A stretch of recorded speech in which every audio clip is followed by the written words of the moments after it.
네, 반갑습니다. 김정곤입니다. 자, 오늘은요, 우리 고려시대의 굉장히 중요한 경제 부분인데, 이제 소위 말하는 각연법, 소위 이제 소금 전매제라고 하는 부분, 자, 요 부분을 한번 같이 보려고 합니다. 수업 중에도요, 간단하게 한번 보긴 봤지만, 오늘은 가능한 한 한자들을 한번 쭉 둘러보면서 다시 무엇이 중요한지를 한번 더 되새김질을 해보는 그런 시간을 마련해 보도록 하겠습니다. 자, 준비되셨죠? 가보겠습니다. 자, 제목은 이제 충선왕 때 각연법이라고 소금 전매제 이렇게 한번 붙여봤고요. 일단 소금 자체를 국가가 그죠? 전매한다는 의미가 될 겁니다. 이 전매라는 것은 당연히 국가가 모든 것을 독점해서 생산하고 판매한다는 것이 일반적인데요. 일단 우리나라는 네, 그렇게 국가가 독점해서 판매한다라고 한번 생각을 해 두시면 되겠고, 자, 한번 한자 들어가 보겠습니다. 자, 먼저 이제 충선왕이라고 해서 한자가 먼저 보입니다. 따라서 이 한자, 네, 충선왕 가리키는 용어 한번 기억을 해 두시고요. 중요하게 표시를 한번 해봤습니다. 자, 충선왕. 자, 그리고 이제 충선왕 원년 2월이라고 이제 한자가 나와 있는데, 일단 충선왕은 우리가 요것 정도는 한번 기억을 해 두셔야 됩니다. 일단 이제 고려 원간섭기에 있었던 좀 특이한 부분이긴 한데요. 이제 이 고려 왕이라고 하는 사람들은 원나라의 부마, 즉 사위로서 이제 지위를 가지고 있으면서 고려 왕이 되기도 하죠. 자, 그런 과정에서요, 실질적으로 자기 근왕 세력들, 근친이라고 표현하기에는 그렇고 자기 세력들을 이제 만들어 두게 되는데요. 이런 자기 세력들이 자기가 왕이 되었을 때 자기 왕을 직접적으로 밀어주는 그런 큰 힘이 됩니다. 근데 그런 과정에서 이 원나라에서 직접적으로 고려 왕을 일정 정도 견제하는 네, 그런 이제 정책을 펴 나가게 되는데 그런 과정에서 전 왕과 현재 왕들의 갈등이 생기기도 합니다. 자, 그러한 갈등 속에서요, 이 충선왕도 직접적으로 그 갈등을 겪게 되고, 그래서 아버지였었던 충렬왕과 서로 갈등을 가지면서 왕을 두 번 하게 됩니다. 즉, 한마디로 얘기해서 충렬왕이었다가 충선왕으로 네, 왕위를 물려주게 되는데요. 다시 충렬왕으로 돌아가게 되고, 그 다음에 다시 충선왕으로 가게 되는 그런 좀 복잡한 양상을 여러 번 띠게 됩니다. 그래서 이 충선왕은 1298년에 왕이 한번 되었다가 실질적으로 조비무고 사건이라고 해서 자신의 왕비하고 그 다음에 네, 원나라의 공주였었던 두 사람의 관계에서 다툼이 발생을 하게 되고요. 그 과정에서 결국은 네, 충선왕이 왕위를 밀려나게 되는 그런 일이 발생을 합니다. 이런 조비무고 사건에는 아버지였던 충렬왕의 어떤 정치적인 네, 힘도 작용했다고 알려져 있는데요. 일단 오늘은 뭐 그게 포인트가 아니기 때문에 어쨌든 이 충선왕이라고 하는 사람은 1298년에 왕이 되었다가 조비무고 사건이라는 것에 의해서 6개월 만에 왕위를 다시 아버지였던 충렬왕에게 내놓게 되더라 라고 하는 사실만 간단하게 봐두시면 되고요. 그러면서 1308년에 다시 즉위를 하게 됩니다. 그래서 여기에서 얘기하는 충선왕 원년 2월이라고 하는 것은요, 바로 1308년의 시기를 얘기를 한다라고 봐두시면 되겠습니다. 자, 그래서 뭐 길게 얘기했지만 1298년이 아니라 1308년이다 라고 하는 것 한번 봐두시고요. 한자는 즉 굉장히 간단하죠. 충선왕 원년 2월에 전지를 내려서 말하기를 이렇게 되어 있습니다. 그러면 전지라고 하는 것은 네, 왕이 네, 교지를 내려주는 것을 얘기를 하기 때문에 역시 한자만 한번 봐두시면 해석하는 것은 크게 어려움이 없을 겁니다. 충선왕 원년 2월에 전지를 내려서 말하기를 자, 다음 한자 한번 보실까요?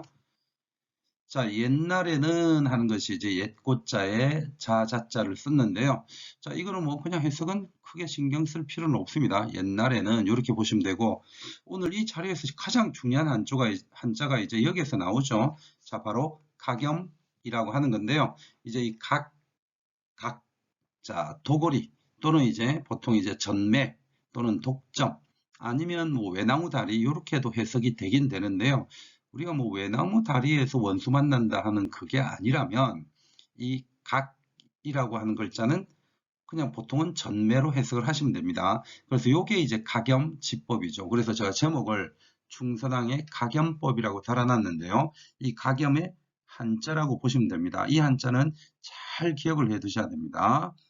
도거리하다, 전매하다, 독점하다. 일반적으로 우리는 그렇게 해석을 하면 되겠고요. 그 다음 뒤에 있는 글자가 소금, 염자입니다. 그러면 말 그대로 가겸법이라고 하셔도 되고 아니면 소금을 전매하는 법.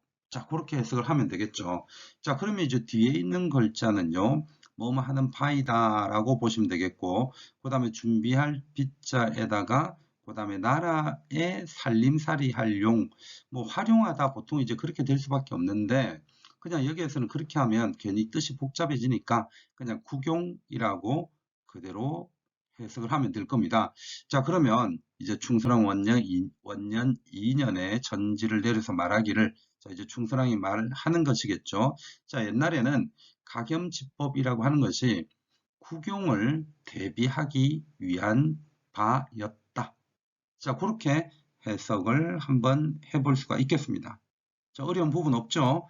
자, 연속해서 한번 더 보도록 하겠습니다. 다른 한자들을요. 자, 그러면 이제 연속해서 이런 한자가 보입니다. 일단 눈으로 한번 쭉 또 훑어보시죠. 과연 어려운 글자가 어떤 게 있나 한번 보시면 실제로 그렇게 어려운 부분은 이미 네, 없을 겁니다. 자, 그러면 일단 첫 번째 보이는 것이 네, 본국이라고 하는 단어가 보이고요. 자, 그러면 이제 본국이라고 하는 것에서 네, 여러 제자가 또 나오고요. 그 다음에 이제 궁원이라는 단어가 보이네요. 그러면 이제 이거는 그냥 궁이라고 보면 되겠죠. 궁원. 네. 그리고 절입니다. 이거는 절사자에 모일 사자니까 그냥 절이라고 보면 되겠죠. 그래서 이것도 굳이 해석을 하진 않습니다. 궁궐에 있는 여러 것이라고 보면 되니까. 그래서 궁원, 그리고 사사, 절. 네. 그리고 뒤에 네, 급 어디까지라고 보면 되겠네요. 그리고 뒤에 뭐가 있느냐 하면 권세 있는 집. 그래서 이것도 이제 해석을 하기보다는 그냥 권세지가라고 그대로 봐두면 되겠죠. 자, 그렇다면은 뒤에 있는 글자가 개인 사자가 되겠고요. 그 다음에 이제 여기가 둘치자인데 네, 한자를 이렇게 적어놨습니다. 그 다음에 자, 염분이라고 하는 글자가 보입니다. 자, 우리가 이제 염분이라고 하는 글자는요. 뭐 여기에서는 이제 처음 보기 때문에 조금 어렵게 느껴질 수도 있는데 소금 염자에다가 저 분이라고 하는 게 일종의 뭐 그릇이거나 큰 동이 있죠, 동이. 네, 그런 것들을 분이라고 합니다. 그럼 여기서 염분이라고 하는 것은 실제로 이제 우리나라는 그죠? 이 소금 생산하는 것이 바닷물을 말려서 거기로부터 소금을 획득하지 않습니까? 그러면 이제 거기에서 소금을 실제로 만들어 나가는 과정에서 큰 그릇이 있을 거예요. 자, 그것을 이제 분이라고 표현을 하는 거고 소금 만드는 그릇이니까 염분이다. 이렇게 이제 한번 봐두시면 되는데 그럼 결국은 염분을 설치한다는 것은 소금을 만든다. 자, 그런 식으로도 해석이 가능하겠죠. 따라서 이 네 글자는요. 사사로이 개인적으로 염분을 설치하는 것을 의미하게 됩니다. 자, 그렇다면 현재 충선왕이 지금 얘기하고자 하는 것은 결국은 가겸법, 즉 정부가 소금을 독점해서 앞으로 생산할 것이다 라고 하는 것을 표현한 것이고 따라서 개인적으로 뭔가 소금을 사사로이 생산하는 것 그것에 대해서 이제 반대를 하는 그런 얘기가 당연히 나올 수 있겠죠. 그래서 세 번째 줄에서 하는 얘기는요. 본국의 여러 궁원이라든가 그 다음에 절 심지어 권세 있는 집안에서 사사로이 염분을 설치하는 것. 자, 사사로이 염분을 설치하는 것. 네.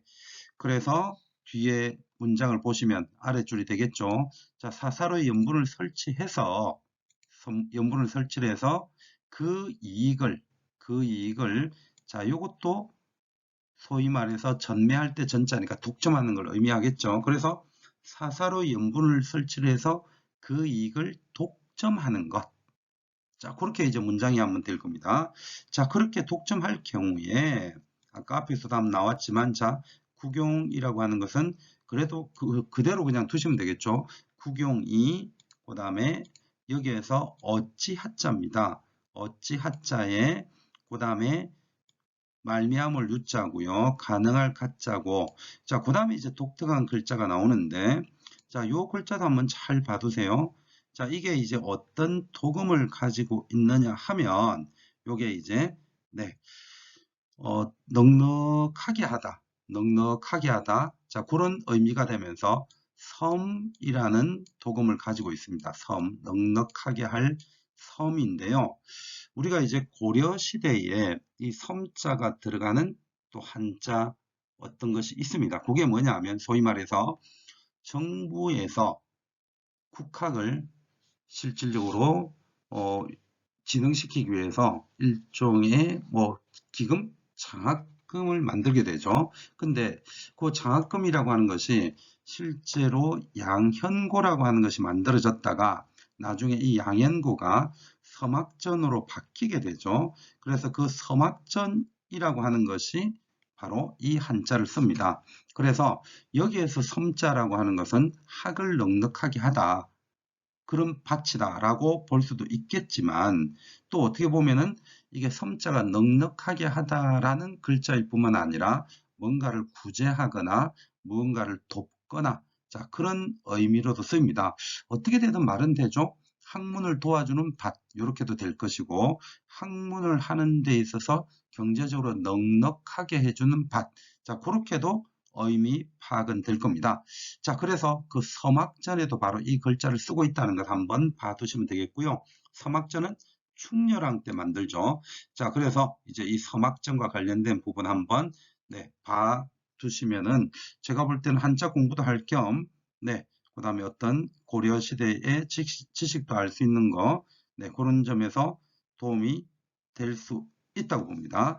자, 그렇다면 이제 요거 다시 원래로 돌아와서요. 자, 원래로 돌아와서 한자를 마지막에 해본다면 이걸 독점을 하게 된다. 그렇게 될 경우에는 구경이 어찌 넉넉하게 될 수 있단 말이냐. 자, 그렇게 얘기를 한다고 볼 수가 있겠죠. 자, 됐습니까?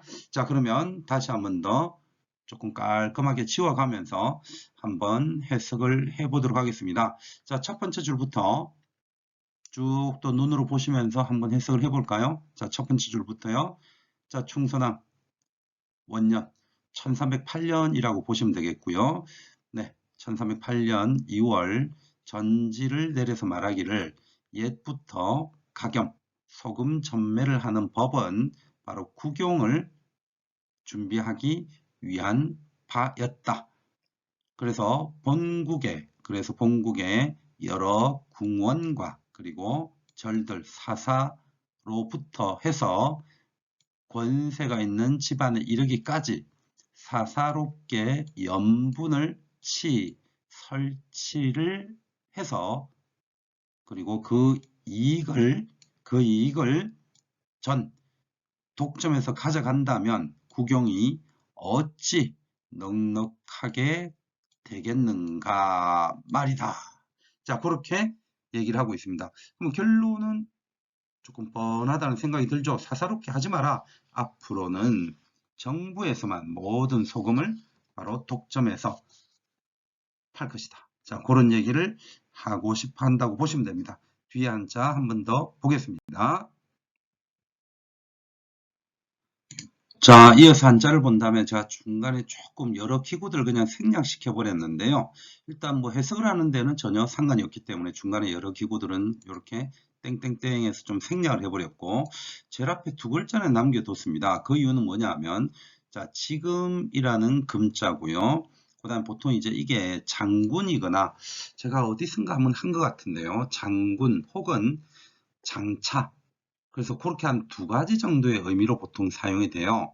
근데 이제 여기에서 장군이라고 표현하기에는 문맥상 좀 들어갈 부분이 없고, 그래서 장차, 앞으로 이런 뜻이 됩니다. 그러면 지금 금과 이렇게 장차라는 뜻을 가진 한자를 썼다는 것은 지금부터 앞으로, 자, 그렇게 해석이 가능할 겁니다. 그래서 여러 기구들은 뺐는데요. 지금부터 앞으로는 여러 궁원과 그리고 내외의 사사들, 여러 절들에 이르기까지 이를 급자니까 이르기까지 염분을 소유하고 있는 것은, 염분을 소유하고 있다면 소금 만드는 것이라고 생각을 하면 된다고 그랬죠. 염분을 소유하고 있는 것은, 자, 모두 진짜의 관으로 들이는 입하는 행동을 하라. 자, 그렇게 얘기를 하고 있습니다. 일단 여기에서 이제 주요 고유명사라고 좀 볼 수 있는 것이 궁원이나 그다음에 이제 사사, 그리고 이제 염분 이렇게 될 건데, 이 정도 키워드만을 가지고 실제로는 조금 말을 만들어 갈 수도 있습니다. 자, 다시 한번 더 볼까요? 자, 일단 지금 금자의 장이라고 하는 것은 장군이거나 장차, 자, 그런 의미라고 했고요. 그래서 여기에서는 지금부터 장차, 앞으로 이렇게 해석을 하면 되겠고요. 그 다음에 이를 급자의 여러 궁원과 내외에 있는 사사가 저리 소유하고 있는 염분은 모두 진짜의 행입관, 관에다 전부 다 넣어라. 너네들 앞으로 개인적으로 소금을 생산할 수 있게끔 하지 마라. 자, 그렇게 얘기하는 것이라고 볼 수 있겠죠. 자, 다음 한자 한번 보겠습니다. 자, 그러면은 이제 어떤 한자가 나왔느냐 하면 이제 명령, 령이 나왔네요. 자, 령자가 보이고요. 그 다음에 이제 여기에서는 이용하다, 말 그대로 이용하다가 되어야 되겠습니다. 그리고 소금염자가 보이고, 그 다음에 놈자자가 보입니다. 그러면 뭐 사람으로 볼 수도 있고, 아니면은 그냥 네, 대명사로서 뭐뭐 하는 것 이렇게 볼 수도 있는데, 일단은 염이라고 하는 이 글자는 소금을 이용하다라고 보는 게 좋을 것 같습니다. 그죠? 자, 소금을 이용하고자 하는 자는, 자, 그렇게 해석이 가능하겠네요. 자, 그 다음에 령은 아직 안 했습니다. 자, 소금을 사용하고자 하는 자는, 자, 요거는 기억나시죠? 모두 개자, 모두 개자. 그리고 참으로 오늘 또 중요한 단어가 좀 나왔는데요. 자, 이 글자 의염창이라고 하는 단어를 봐두시면 되겠습니다. 이거는 이제 하나의 정부 기구가 될 겁니다. 즉 뭐냐 하면, 지금 현재 충선항은 말 그대로 가경, 즉 소금을 국가에서 전매를 하려고 합니다. 그래서 계속 어떤 개인적으로 염분을 가지고 있다거나 하는 것은 전부 다 관으로 집어넣고 앞으로 사사로이 염분을, 즉 소금을 만들지 마라. 지금 그렇게 얘기하고 싶어 하는데요. 그렇다면 정부가 소금을 전매하겠다라고 했을 때 그 전매하는 기구가 있어야 되지 않을까요? 바로 그 기구가 이 의염창입니다. 그래서 이 의염창이라고 하는 단어를 잘 기억을 해 두셨으면 좋겠습니다. 자, 그러면 이 의염창 앞에 있는 단어는 뭐냐? 간혹 실제로 나오긴 하는데 이게 도금은 부예요. 근데 이제 이 부라고 하는 게 가다라는 뜻입니다. 자, 그러면 어떤 의미가 되겠습니까? 의염창이 모두 가라. 그렇게 될 겁니다. 자, 그렇다면 어염창을 잘 기억을 해 두시고 갈 부자도 한번 알아두시면 나쁘진 않겠죠? 어염창이 가라. 자, 그 다음에 이제 어떤 글자가 나왔느냐 하면 화, 그 다음에 매라는 글자가 나왔습니다. 화팔 화자에 그 다음에 네, 팔매자 이렇게 볼 수가 있는데요. 이거는 실제로 어떤 의미가 되느냐 하면 매매하고 똑같은 말이 됩니다. 화자 자체가 화합하다 뭐 이렇게 있지만 여러 가지 의미로 그냥 사용이 되는 거고요. 그래서 이거는 팔고 사는 것, 매매의 의미가 된다라고 봐두시면 되겠고, 뒤에는 그냥 군현인이라는 단어가 있습니다. 자, 그러면 군현인 다음에 뭔가 단어가 더 있어야 되는데요. 여기서 좀 끊어주는 게 좋겠네요. 요렇게. 그래서 지금까지 단어를 본다면 지금부터 앞으로는요. 모든 궁원과 내외사사가 소유하고 있는 염분은 모두 관으로 다 넣어라. 가지고 와라. 그리고 앞으로 염을 사용하고자 하는 자는 어디로 가라? 어염창으로 가서 모두 어염창으로 가서 매매하도록 영을 내렸다. 자, 그렇게 이제 해석을 하면 될 겁니다. 자, 뒤에 이제 군현이는 다음 문장하고 어우러지면서 한번 보시면 될 겁니다. 자, 자, 그렇다면은 다음 문장이 이제 이렇게 나와 있습니다. 자, 그러면은 지금 이제 제가 금방 했었던 것이 한 번 더 나올 건데, 자, 여기까지 한 번 더 확인해 두시고요. 자, 9년인은 하고 하는 것까지 제가 조금 전에 봤었죠. 자, 9년인들은 그 다음에 또 모두 이렇게 돼 있고요. 개자에 이 종자가 있는데 종은 우리가 무엇을 좀 따라가다라는 의미지 않습니까? 근데 여기에서는요. 이것하고 똑같은 의미입니다. 부하고. 그래서 이 종이나 부는 둘 다 가다라는 의미로 보시면 되겠고요. 뒤에 본관의 관사라고 나와 있기 때문에 요거는 굳이 또 해석을 할 필요는 없겠죠. 다만 실질적으로 요거는 이제 본관의 관사에 가서 살아라고 하는 것은요. 바로 이 부분을 의미한다고 보면 됩니다. 어염창. 그러니까 결국은 이제 어염창을 설치를 해서 모든 것들을 관리하도록 할 것인데 거기에 가서 살아, 네, 화매하라라고 했기 때문에 결국은 여기에서 본관 관사에 가서 어떻게 하라는 겁니까? 납포를 해라. 포를 납부해라.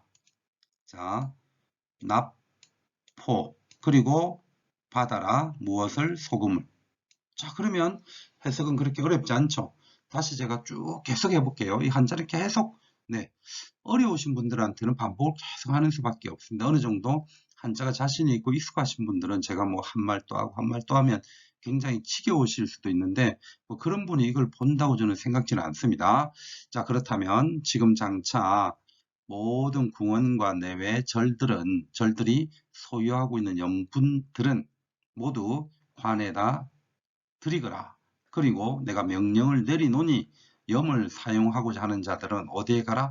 어염창에 가라 모두. 그래서 어염창에 가서 화매, 즉 사라 이렇게 얘기를 하고 있고요. 그리고 군현인들은 모두 그러한 본관, 그 다음에 관사의 종 가서 납포 수염이라 포를 납부하고 염을 사도록 하라. 이렇게 얘기를 하고 있습니다. 여기에서 이제 포가 하는 역할은 역시 화폐 역할을 하고 있음을 어느 정도 아시면 될 겁니다. 자, 그리고 만약에 약자죠. 만약에 유, 그 다음에 사, 치, 사사로이 치, 설치하는 것이 유, 있다면, 자, 그런데 무엇을 사사로이 설치하는 게 되느냐 하면 여기에서 또 나오죠. 네, 염분이 나왔습니다. 염분.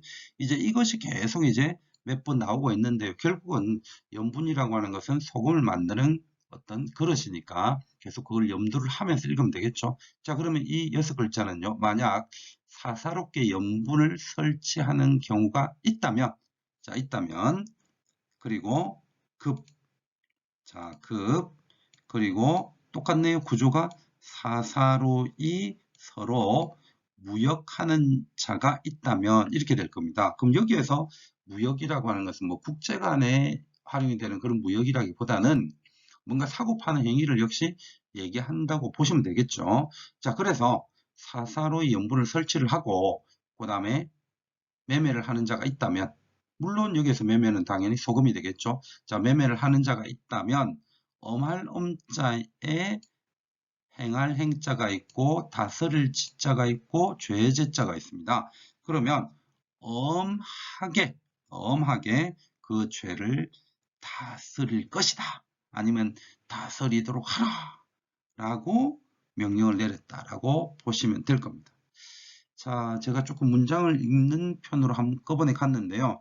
어느 정도 지금 제가 세 번째, 네 번째 줄에서는 선생님들이 모르는 한자가 그닥 없지 않나라는 생각을 했고요. 특히 이제 본관 관사 같은 경우에는 그냥 그대로 역시 한번 해석을 할 필요 없이 읽는 그대로가 네, 하나의 단어가 되기 때문에 굳이 해석을 하나하나 하진 않았습니다. 즉 할 필요가 없다는 거죠. 자, 그래서 이제 그 정도가 또 되겠고, 그 다음에 이제 납포. 자, 우리가 보통 뭐 세금 관계에서 납이라고 하는 것은 역시 많이 쓰이고 있고요. 그 다음에 포라고 하는 것도 역시 뭐 배, 천을 가리키는 거고, 그 다음에 계속 포와왔던 한자들이네요. 만약 약자고, 그 다음에 둘치자고, 염분. 자, 그렇다면 크게 어려운 건 없고, 엄할 엄자, 저하고는 제 기억으로는 좀 처음으로 보네요. 엄하다, 엄하다, 엄하다. 자, 이제 그렇게 엄할 엄자 한번 역시 봐두시고요. 그러면 전체적으로는 크게 문제가 없어 보입니다. 한 번 더 마무리 겸 첫 번째 줄부터 쭉 이제 줄 긋는 거 없이 줄 그어진 거는 지워가면서 해석을 하면서 마무리를 해보도록 하겠습니다. 자, 이제 첫 번째 줄부터 가겠습니다. 지금부터 장차 여러 궁원과 내외의 사사, 절에 이르기까지 소유하고 있는 연분은 모두 진짜, 모두 관으로 들여라. 그리고 소금을 이용하고자 하는 자, 두 번째 줄입니다. 소금을 이용하고자 하는 자는 모두 가서, 어디에 가서? 어염창에 가서 매매하거라, 사라.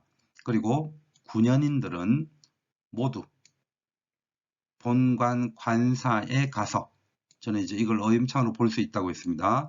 본관 관사에 가서 포를 납부하고 소금을 받도록 하라. 자, 만약 사사로이 염분을 설치하는 경우가 있다면, 그리고 사사로이 서로 소금을 무역, 사고 파는 자가 있다면, 이를 급자니까, 그러면 만약 사사롭게 염분을 생산하는 것에서부터 서로 사사롭게 염을 매매하는 경우까지가 있다면, 이것은 엄행취제라, 엄하게 그 죄를 다스릴 것이다. 이렇게 얘기를 하고 있습니다. 이게 충선왕 1308년에 있었던 바로 각연법입니다. 일단 이제 이 각연법은 정말 고려시대의 경제 파트에서 너무나 중요한 부분이고요. 충분히 올해는 한번 주목해둘 필요가 있겠습니다. 그래서 이 의염창이라고 하는 것을 저는 딱 지금 눈에 띄게 해놨는데요. 요게 기억에 남을 수 있으면 좋겠습니다. 이제 마무리하도록 하겠습니다. 자, 충선왕 때 시행된 이 각연법은요, 실제로 뭐 자료들을 보게 되면은 뭐 충렬왕 때도 있었고, 그 다음 자료 속에서 본 것처럼 이미 실질적으로 이미 앞에서부터 소금 전매자 각연법을 좀 시행했음을 알 수는 있습니다. 그러나 이것 자체가 제대로 시행되었다고 보기는 좀 힘들 것 같고, 충선왕 때 와서 제대로 시행되었다, 이렇게 이제 우리는 좀 볼 수가 있겠는데요. 이 충선왕 때 각연법을 실제로 시행할 수밖에 없었던 여러 경제적인 조건들이 있습니다.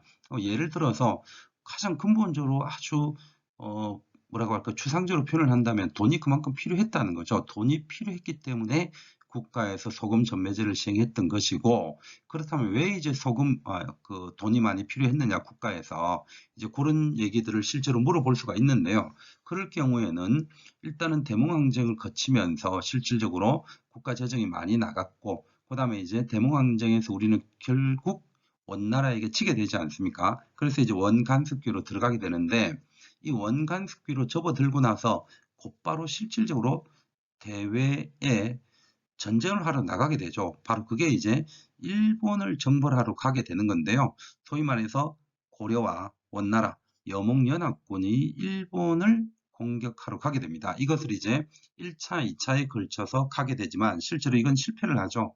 자, 그런데 중요한 거는 이러한 일본 정벌 과정이 실패를 했다, 성공했다가 중요한 것이 아니라 현재는 이 모든 정벌, 전쟁 과정은 돈입니다. 그래서 이미 대몽항쟁 과정에서 전쟁 비용을 많이 썼고, 그 다음에 원나라의 간섭을 접어들면서 또 전쟁 비용으로 돈이 나가게 되죠. 그래서 정부 재정이 굉장히 악화, 즉 부족해집니다. 그리고요, 이제 이런 과정에서 이제 원나라가 약간 이렇게 이제 상국이 되어 버렸지 않습니까? 그래서 이제 상국의 인사를, 즉 입조를 하러 가야 되는데, 고려의 수도 개경에서 원나라의 수도인 북경까지 간다는 것은 엄청난 길이고요. 이걸 다 사람들이 입조를 하러 간다는 것은 다 돈이거든요. 교대에 돈을 풀이면서 가야 되지 않습니까? 그래서 결국은 이런 과정들 때문에 돈이 급격하게 많이 쓰이게 되니 정부 재정이 급격하게 줄어듭니다. 자, 다시 한번 간단히 정리해 볼게요. 대몽항쟁에서 돈이 들어갔고, 두 번째, 일본 정벌 과정에서 돈이 들어갔고, 그 다음에 고려 정부 왕실이 원나라 정부로 입조하러 들어갈 때도 돈이 들어가는데, 이런 세 가지들이 결국은 고려 정부의 재정을 굉장히 악화시켜 버렸다. 그래서 이러한 국가 재정이 부족한 상황에서 충선왕은 국가 재정을 어떻게 하면 탄탄하게 만들 수 있을까라고 고민을 하게 되고요. 그 고민의 결과 바로 이러한 각연법을 사용했다라고 보시면 됩니다. 그래서 이제 배경으로서는 보통 그 정도 3가지 정도만 알아두시면 되고, 그 다음에 이제 이 각연법, 즉 소금 전매제를 시행한 것은 그런 부족한 재정을 메꾸는 것뿐만 아니라 나름 충선왕이 여러 가지 개혁을 추진하는 데 있어서 개혁의 비용으로도 사용하려고 했었다. 자, 그렇게 한번 봐두시면 됩니다. 더불어서 이 충선왕이 개혁기구로서 사림원을 만들었다는 것도 알아두시면, 네, 오늘 이 한자 사료에서는요, 정말 이 정도 단어들만 알아두시면 되지 않을까 싶습니다. 최종적인 결론이 되겠는데요. 바로 소금 전매제와 충선왕의 개혁, 그래서 사림원이라고 하는 이 개혁기구를 연결시켜 주시면 되겠고요. 기구들로만 단어를 한번 최종적으로 결론 내려볼까요? 의엄창, 그리고 사림원. 자, 이런 식으로 2개의 키워드를 남기셔서 각자 이걸 들으신 분들이 머릿속에서 이 충선왕의 개혁 정책과 그 다음에 소금 전매제를 쭉 한번 연상을 해 주시면 좋겠습니다. 자, 정말 또 고생 많으셨고요. 저는 올해 한번 이 소금 전매제를 중요하게 한번 바라보는데, 그리고 중요하게 바라본 만큼 뭔가 시험 문제에서도 좀 다루어졌으면 하는 그런 예측도 한번 해봅니다. 정말 고생 많으셨고요. 우리 다음에 또 다른 한자 사료를 통해서 뵙도록 하겠습니다. 수고하셨습니다.